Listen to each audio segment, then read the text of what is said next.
Bismillah, alhamdulillah, wassalatu wassalamu ala rasulillah Muhammad ibn Abdullah wa ala alihi wa sahbihi wa mawala. Aqulu rabbi syrah li sadri wa yassir li amri wa hlul 'uqdatam min lisani yafqahu qawli, amma ba'du. Subhanaka la ilma lana illa ma 'allamtana innaka antal alimul hakim. Sabada salam ayo orang sami-sami manjatkeun puji kali syukur kehadirat Allah Subhanahu wa taala. Alhamdulillah dina suatu ayeuna urang sadayana dikarsakeun ku Allah tiasa kampalarium di masjid, di majelis, dina raraga urang syukuran ka Allah, dina raraga urang tolab ilmu, dina raraga ngahirup-hirup sunnah Rasulullah sallallahu alaihi wasallam. Mudah-mudahan lengkah orang sadayana ngariungna orang sadayana di majelis sing jantan wasilah lusurna rahmat magfirah kali kabarakahan Allah Subhanahu wa taala. Amin ya Allah ya rabbal alamin. Para ibu sadayana ahli pangaosan yang dimuliakeun ku Allah Subhanahu wa taala. Kumaha daramang ibu-ibu? Alhamdulillah. Sebagai orang yang beriman, kita meyakini bahwa setelah kehidupan dunia ini ada yang disebut dengan kehidupan akhirat. Jadi orang teh dengan saukur hirup di dunia, tapi bakal hirup di alam akhirat. Dan di alam akhirat ini manusia terbagi menjadi dua. Ada orang yang tergolong hidup di akhiratnya bahagia, ada orang yang tergolong hidup di akhiratnya celaka. Lalu bagaimana pertanyaannya, apakah kita termasuk nanti orang yang bahagia atau orang yang celaka? Kira-kira apa jawabannya? Kita mau ingin bahagia atau ingin celaka? Tentu jawabannya ingin bahagia. Tapi apakah kita termasuk orang yang bahagia atau orang yang celaka? Jawabannya tidak pasti. Tapi keinginannya kita ingin bahagia. Bahagia di dunia, bahagia di akhirat. Karena kategori orang di dunia dan akhirat itu ternyata dibagi 4. Ada orang yang bahagia dunia, bahagia akhirat. Itu disebut dengan sa'idun fid dunya wa sa'idun fil akhirah. Di dunia bahagia, di akhirat bahagia. Yang kedua, ada orang bahagia di dunia tapi celaka di akhirat. Itu masuk kepada kategori sa'idun fid dunya wa syaqiyun fil akhirah. Bahagia di dunia tapi celaka di akhirat. Yang ketiga ada syaqiyun fid dunya wa sa'idun fil akhirah. Di dunia sengsara tapi di akhirat bahagia. Dan yang keempat ada orang yang syaqiyun fid dunya wa syaqiyun fil akhirah. Di dunia sengsara, di akhirat sengsara juga, di akhirat celaka. Kalau kita disuruh milih di antara 4 ini, pilih nomor 1, nomor 2, nomor 3, atau nomor 4? Tentu jawabannya semua ingin yang nomor 1. Nah, pada hakikatnya kita tidak tahu kehidupan di akhirat itu apakah kita ini termasuk orang yang bahagia atau orang yang celaka. Akan tetapi Nabi SAW memberikan clue-cluenya, tanda-tandanya. Tanda orang yang celaka di akhirat apa? Tanda orang yang nanti akan bahagia di akhirat itu apa? Maka Nabi mengabarkan kepada kita. Nah, kajian hari ini kita akan membahas tanda-tanda orang yang celaka dan bahagia di akhirat. Jadi ada tanda-tandanya. Tanda orang yang celaka apa? Tanda orang yang akan bahagia itu apa? Di dunia itu terlihat. Oleh siapa terlihatnya? Yang mungkin oleh diri kita sendiri. Apakah kita ini termasuk orang yang akan bahagia atau akan celaka? Lalu siapa orang yang akan celaka nanti di akhirat? Maka kata Nabi SAW, arba'atun minas syaqawah. Ada 4 tanda orang yang akan celaka. 4 tandanya. Dan itu bisa kita introspeksi di dalam diri kita. Kalau di dalam diri kita ada yang 4 ini, berarti itu tanda-tanda bahwa kita celaka. Apa yang 4 ini? Yang pertama adalah nisyanuz dzunubil madiyah. Tahu nggak artinya? Artinya dia selalu melupakan dosa-dosa yang telah diperbuatnya. Itu satu. Jadi tanda orang yang akan celaka ketika hidup di dunianya, dia tidak pernah mengingat dosa-dosanya, selalu melupakan.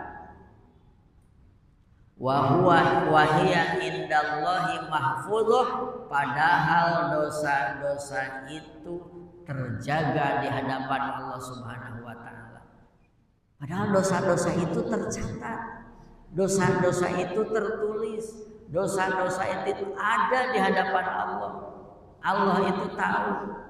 Tetapi orang yang akan celaka, dia tidak pernah mengingatnya, selalu melupakan dosa-dosa yang telah lalu. Itu yang pertama. Tanya diri kita, apakah kita selalu ingat akan dosa-dosa yang pernah kita lakukan, atau sama sekali melupakannya, tidak pernah mengingatnya, atau bahkan merasa kita tidak pernah berdosa? Di mana tidak pernah dosa?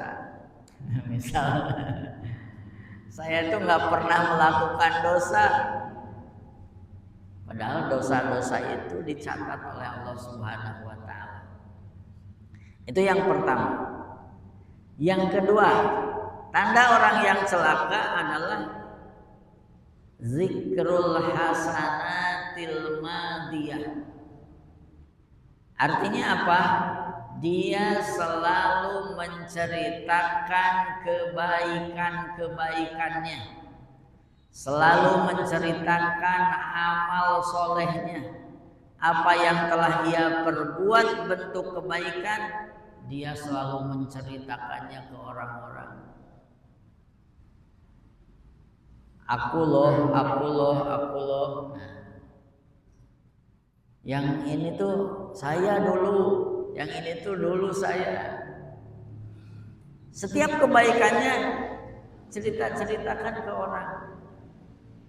Dan itu tujuannya bukan untuk memotivasi orang. Tujuannya ingin orang-orang tahu bahwa dia itu banyak kebaikannya. Padahal kata Nabi sallallahu alaihi wasallam, wala yadri aqbilat amrudan. Padahal kebaikannya itu dia sendiri tidak tahu apakah diterima oleh Allah atau tidak diterima. Apakah kebaikannya ditolak oleh Allah atau diterima? Dia tidak tahu. Tetapi selalu diceritakan. Nah, itu tanda orang yang celaka nanti di akhirat. Kenapa? Karena kebaikan itu kalau kita banyak diceritakan kepada orang, itu akan menimbulkan ria di dalam diri. Itu akan timbul ria. Nah, ketika ria sudah muncul, maka ria itu sendiri yang akan menghapus semua pahala kebaikannya. Makanya nanti di akhirat itu ada orang-orang yang diusir di hadapan Allah Subhanahu wa taala karena mempertanyakan amal kebaikannya. Maka apa kata Allah? Izhabu ilal ladzina kuntum turauna. Maka pergilah dari hadapanku, kata Allah Subhanahu wa taala. Tanya amal kebaikanmu. Kemana harus bertanya? Tanya kepada orang-orang yang engkau ria ketika di dunia. Jadi nanti itu disuruh ditanya di hadapan Allah. Ya Allah, kemana nih pahala kebaikan saya? Kemana pahala-pahala yang telah aku perbuat? Kata Allah, jangan tanya saya. Tanya kepada orang-orang yang dulu engkau ria. Kan dulu itu kamu sholat bukan karena aku, kata Allah. Karena orang tuamu, karena anakmu, karena tetanggamu, karena orang-orang di sekitar. Tanya sama mereka. Nah, nanti seperti itu. Makanya kunci amal soleh itu lakukan, lupakan. Itu kuncinya. Kunci kebaikan, kunci amal soleh itu lakukan, lupakan. Lakukan, udah lupakan sih. Jangan diingat-ingat, jangan dicerita-ceritakan kepada orang. Biar Allah yang maha tahu. Karena kalau kita nanti ceritakan kepada orang, ceritakan lagi, akan timbul ria di dalam diri. Kalau sudah ada ria, maka hilang semua kebaikannya. Nah, itu yang kedua. Kemudian yang ketiga, wa nazruhu ila man huwa fawqahu fid dunya. Tanda orang yang celaka itu dia selalu melihat ke atas dalam urusan dunia. Melihat orang itu di dalam urusan dunia, dia melihat ke atas. Yang dilihatnya itu. Sehingga hidupnya itu akan tertekan. Kalau ada orang yang lebih daripada dia, tertekan hidupnya. Dan akan terus berlomba bagaimana agar dia posisinya lebih atas daripada orang lain. Nah, repot kalau udah gitu. Harusnya gimana? Harusnya melihatnya ke bawah sehingga hidupnya akan bersyukur. Kalau melihat ke atas terus, cangkel. Kalau istilah orang Sunda mah cangkel. Ya sok we ibu tangah we hayo. Cangkel. Cangkel hati, cangkel pikiran. Gak akan tenang. Melihat tetangga beli motor, dia yang pingsan. Tetangga beli rumah, dia yang sesak napas. Makanya urusan dunia itu jangan terus-terus melihat ke atas. Itu akan celaka. Jadi jangankan nanti di akhirat, di dunia aja udah sengsara. Karena tidak akan pernah merasa bersyukur atas apa yang ia terima. Pasti hidupnya akan iri, dengki, hasud, nggak rela kalau ada orang yang lebih dalam urusan dunia. Itu yang ketiga. Yang keempat adalah wa nadruhu ila man huwa fawqahu fiddin. Dia selalu melihat rendah, melihat ke bawah dalam urusan agama. Urusan dunia melihat ke atas, urusan agama melihat ke bawah. Yang dilihatnya nggak ada keinginan kalau ada orang lebih rajin sholatnya, nggak ada keinginan kayak dia, nggak ada ketertarikan. Kalau ada tetangga rajin pengajian, nggak ada sedikit pun. Jadi yang dilihatnya itu selalu yang lebih bawah sama dia. Dia mah sholatnya juga, dia mah ngajinya juga jarang, dia membaca Qur'annya juga nggak bisa. Jadi selalu yang dilihatnya itu orang yang di bawahnya dia, sehingga dia merasa bahwa dia lebih pintar, dia lebih soleh, dia lebih baik daripada mereka. Nah itu empat tanda orang yang celaka. Kalau keempat itu ada dalam diri kita, berarti itu tandanya kita celaka nanti, rugi aja akhirat. Nah sebaliknya ada empat juga orang yang bahagia nanti di akhirat. Kata Nabi SAW, arba'atun minas sa'adah. Ada empat tanda orang yang bahagia. Mana yang keempatnya itu? Kebalikan dari yang tadi. Berarti yang pertama zikrul dzunubil madiyah. Dia selalu mengingat dosa-dosanya yang telah lalu, dosa-dosanya yang telah ia perbuat, selalu mengingatnya. Sehingga apa? Sehingga dia bertaubat kepada Allah, memperbanyak istighfar, ingin diampuni dosa-dosanya oleh Allah Subhanahu wa taala. Makanya kalau orang yang enggak pernah mengingat dosa-dosanya, tidak akan dia melakukan taubat, tidak akan dia memperbanyak istighfar, karena merasa tidak pernah berbuat dosa. Padahal dosa itu sekecil apapun tetap dosa.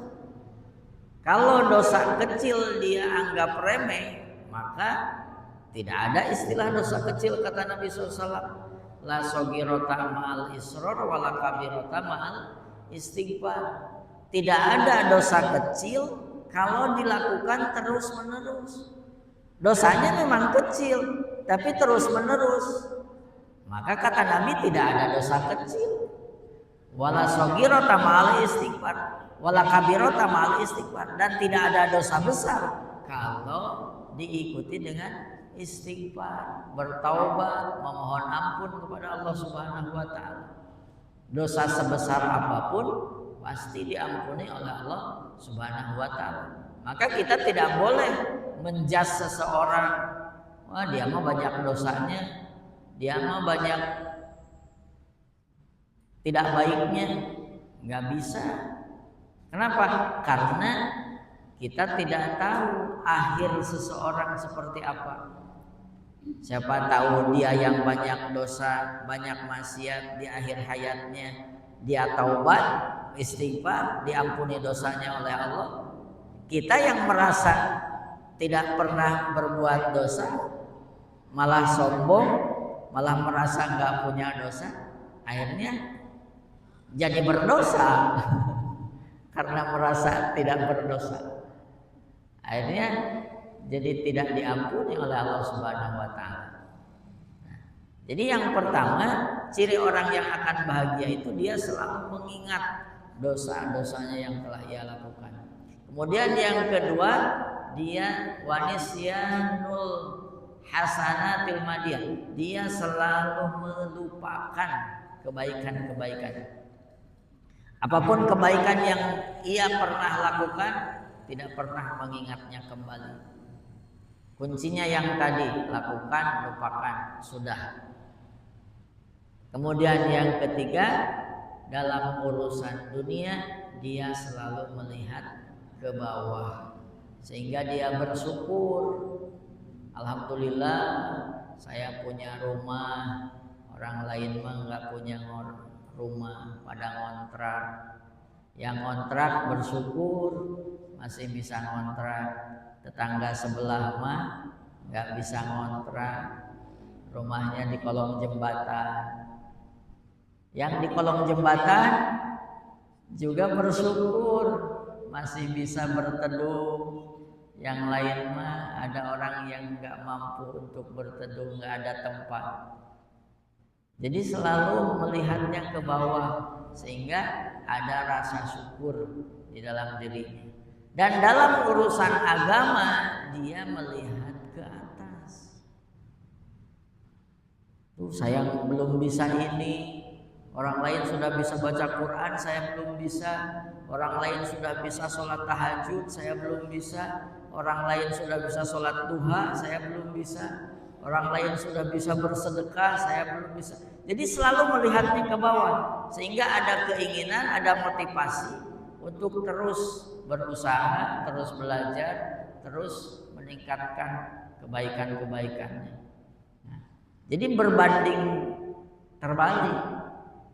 Itu tanda-tanda yang disampaikan oleh Nabi Sallallahu Alaihi Wasallam kepada kita. Nah, tinggal kita sendiri, mana nih yang ada di dalam diri kita dari masing-masing empat ini. Apakah semuanya ada yang empat tanda yang celaka dalam diri kita, atau semuanya ada yang empat tanda yang bahagia di dalam diri kita? Yang tahu hanya kita, orang lain nggak tahu. Yang tahu hanya diri kita. Selain itu ada juga empat sikap yang harus kita lakukan agar kita hidup bahagia.